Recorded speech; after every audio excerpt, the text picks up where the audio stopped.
तर अशोक खरात प्रकरणावरून समाज प्रबोधनकार सत्यपाल महाराज यांनी जोरदार टीका केली आहे।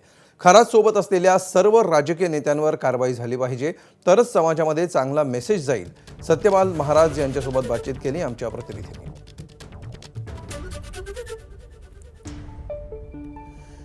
प्रसिद्ध खंजीर वादक सत्यपाल महाराज आपल्यासोबत आहेत। सर, खरं तर आपण पाहतोय की तुम्ही नशामुक्तीच्या कार्यक्रमाला होते, भाषण झालं तुमचं, मात्र सध्या राज्यभरामध्ये खरात प्रकरण गाजताना पाहायला मिळते, त्यामुळे भोंदूगिरी आणि सगळ्या पुन्हा एकदा चर्चासमोर आले। कसं बघता याकडे? काय बघता, हे ऐकून मोठं डोक्याले दुःख होते। आपण पाहून राहिलो, जगद्गुरू तुकाराम महाराजांना आपल्याला किती वर्षाच्या अगोदर सांगितलं, लोक डोळे असून बहिरे झाले, आपल्या कान असून बहिरे झाले, डोळे असून आंधळे झाले, ऐसे कैसे झाले बंधू, कर्म करूनही म्हणती साधू, अंगा लावून या राखण, डोळे झाकूनही करती पाप। बरं, चांगले चांगले पुढारी लोकही याच्यात फसून राहिले। या बाबागिरीनं ऊत आणला। असे अनेक राजकीय नेते जे आहेत तेच ज्योतिष पाहण्यासाठी किंवा बाबांच्या सगळ्या फोटोमध्ये आणि तिथं पाहताना आपलं पाहायला मिळतं। कसं बघतं याकडे? हा, हे दुःख वाटते ना।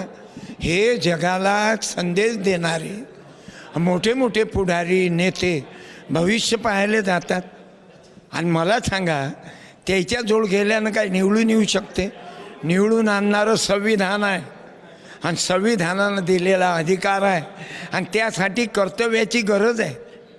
आज पुढाऱ्यानं त्याच्या पाया लागल्यापेक्षा, त्याच्यावर लाखो रुपये उधळल्यापेक्षा या नागरिकावर, या शेतकऱ्यावर, या समाजसुधारकाच्या विचारावर शाळेकडे लक्ष द्यावं। आता पुढाऱ्यानं या महाराज लोकाईकडे नाही, मोठे मोठे महाराज लोकाईच्या मागं पुढारीच आहेत, यायला खतपाणी घालतात। मग आम्ही सर्वसाधारण गरीब लोकांना काय करावं? अरे गाडगे बाबा रात्रंदिवस बोलला ना, पण गाडगे बाबाकडे कोणाचं लक्ष नाही। पण कुठंतरी ही खरातांचं प्रकरण जे आहे ते गंभीर आहे, आणि त्यांच्यासोबत ज्यांचे फोटो आहेत, जे संबंधित आहेत, त्यांच्यावर सुद्धा कारवाई केली पाहिजे, अशी सत्यपाल महाराज मागणी करताना पाहायला मिळत आहेत। कॅमेरामन अरविंद वर्गे, सरश्रोणे, एबीपी माझा, मुंबई।